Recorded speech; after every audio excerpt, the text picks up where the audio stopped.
A dance originated from the island of Curimao, Ilocos Norte, Philippines, wherein the primary industry is fishing.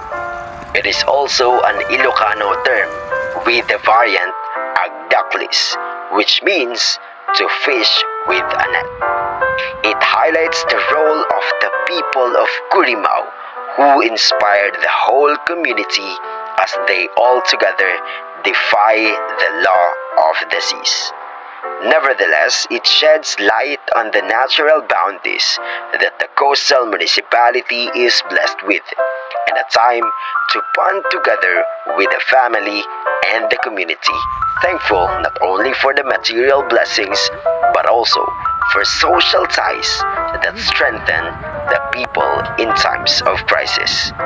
Keep your eyes on one of the traditional rural dances of the Philippines, Dinaklisan, which can be a testament to the hard work, resilience, and endurance espoused by the town's fisher folk.